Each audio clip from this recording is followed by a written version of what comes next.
Se esses alimentos não fossem desperdiçados, eles seriam suficientes para matar a fome de toda a população carente do nosso país. Cerca de 50% da água tratada é desperdiçada. Isso está relacionado aos maus hábitos. Cerca de 10% da energia gerada, ela é desperdiçada, o que ocasiona uma perda de 9,7 bilhões ao ano. 9,7 bilhões de reais. Então, o que acontece? O uso racional da energia evitaria a construção de barragem. Deixa eu fazer o cachorro parar de latir, só um minutinho. Para com isso. Passa pra cá. Vem. Frog. Vem. Entra aqui. Frog. Bifinho. Vem. Vem passear. Bora passear. Vem passear. Vem.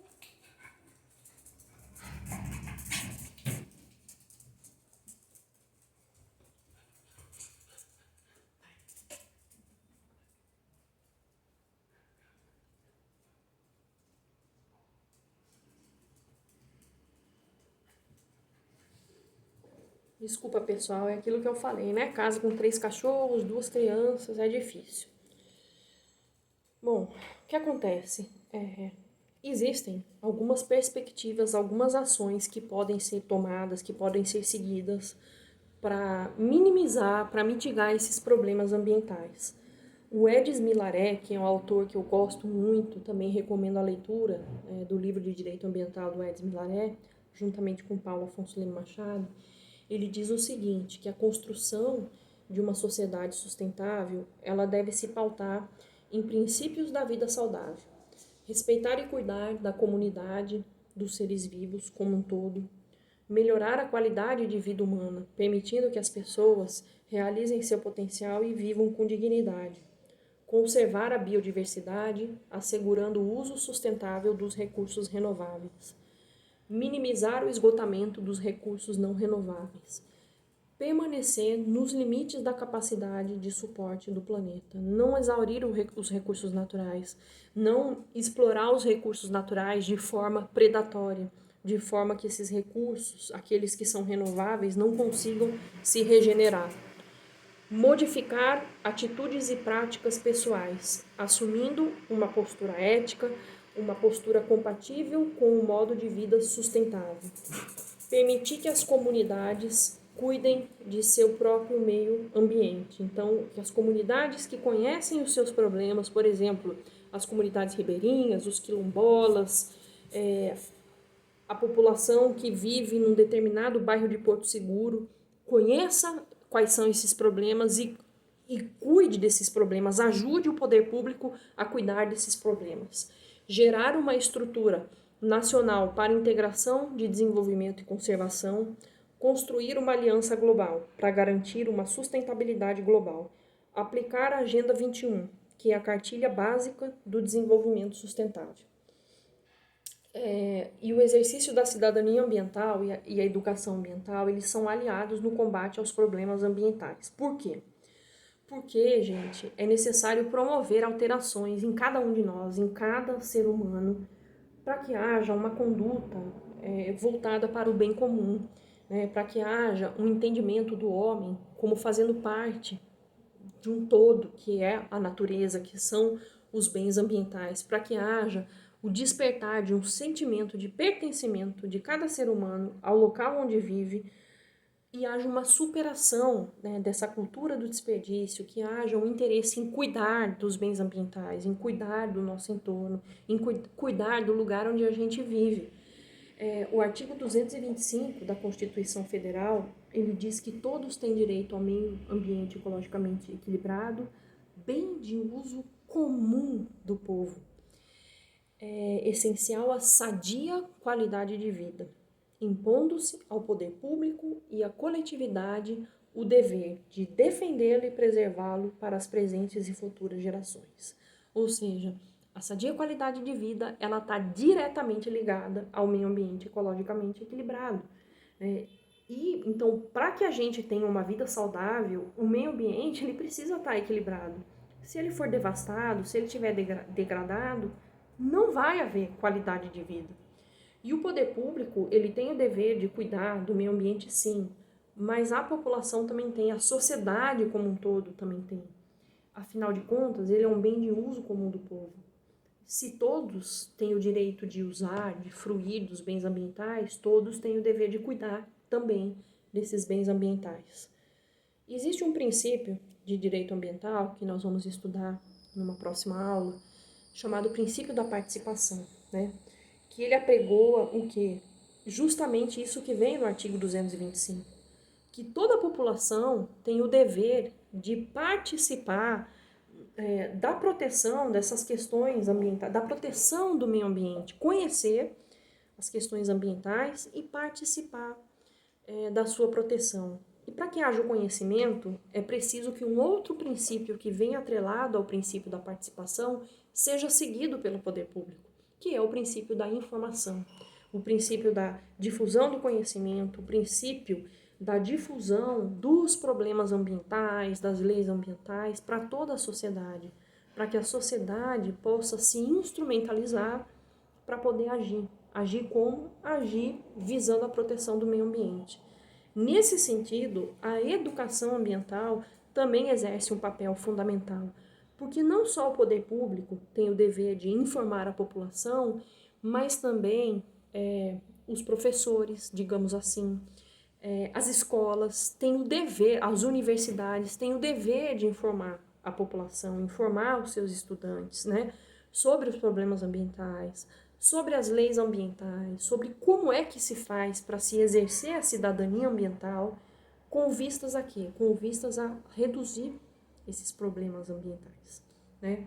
Então, é necessário buscar um processo de conscientização coletiva, um processo que leve ao respeito a todas as formas de vida e também a superação desse enfoque meramente punitivo das leis, despertando a afetividade e a valorização da natureza. Os problemas ambientais mostrados não são só esses, né? Isso foi apenas um exemplo dos problemas que a sociedade atual enfrenta. O que acontece? É preciso se encontrar respostas mais eficientes para se aumentar a produtividade dos recursos ambientais, né? Nesse sentido, a ecoeficiência, ela é uma necessidade urgente, ela se faz urgente, né? É um pré-requisito para a construção da justiça socioambiental. Então tem que haver a justiça socioambiental, porque quando existe uma parte da população que passa necessidade, que não tem acesso à moradia, que não tem acesso ao saneamento básico, que não tem acesso à educação, a tendência é que se aumente a degradação ambiental, pelos motivos que a gente já viu anteriormente nessa aula, principalmente pelo fato dessas populações carentes ocuparem áreas ambientalmente frágeis e isso levar a sérios problemas de degradação ambiental, e pelo simples fato dessas populações que não têm acesso, né, a uma vida digna, como que a gente vai cobrar de uma pessoa que passa fome, por exemplo, que ela não mate um animal silvestre para se alimentar porque é crime ambiental? Inclusive, nós vamos ver a questão da caça famélica na aula de crimes ambientais. A gente vai estudar o que é a caça famélica, ou seja, quando a pessoa abate um animal silvestre, caça um animal para comer porque está passando fome, né? Então existem essas questões relacionadas à condição social, socioeconômica da população.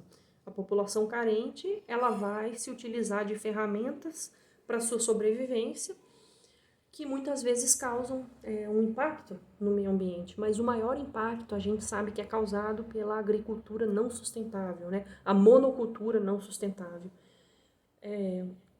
A Agenda 21, ela é um importante, depois vocês busquem aí no Google Agenda 21, dá uma lida na Agenda 21. Ela é um instrumento que vai internalizar nas políticas públicas valores e princípios do desenvolvimento sustentável. E é necessário fomentar uma mudança profunda de comportamento na sociedade, através da educação ambiental, despertando o sentimento de pertencimento e a democracia participativa nos indivíduos.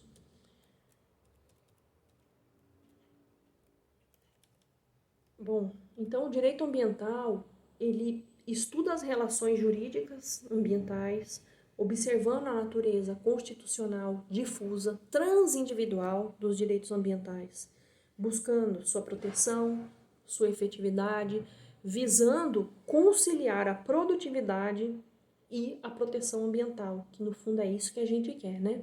Que haja o desenvolvimento econômico, desenvolvimento socioeconômico e a proteção ambiental. Então, nesse sentido, o desenvolvimento sustentável e o meio ambiente ecologicamente equilibrado, dentro do qual se insere a preservação dos recursos naturais, encontram respaldo no direito ambiental, porque a proteção ela vai ser efetivada através das leis. Lembra que eu falei para vocês que o Brasil possui um arcabouço jurídico ambiental considerado um dos mais ricos do mundo? Então a gente possui boas leis, mas essas leis elas precisam ser efetivadas, implementadas de forma correta e efetivadas. Eu vou deixar para vocês uma reflexão do o ilustre jurista Miguel Reale, que ele disse o seguinte: a civilização tem isto de terrível, o poder indiscriminado do homem, abafando os valores na natureza. Se antes recorríamos a esta para dar uma base estável ao direito, e no fundo essa é a razão de ser do direito natural, assistimos hoje a uma trágica inversão, sendo o homem obrigado a recorrer ao direito para salvar a natureza que morre. Bom, eu espero que vocês tenham gostado da aula. Peço desculpas aí pelas interferências.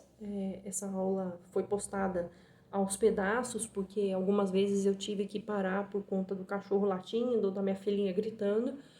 E eu vou postando agora a segunda parte da aula para vocês. Tchau!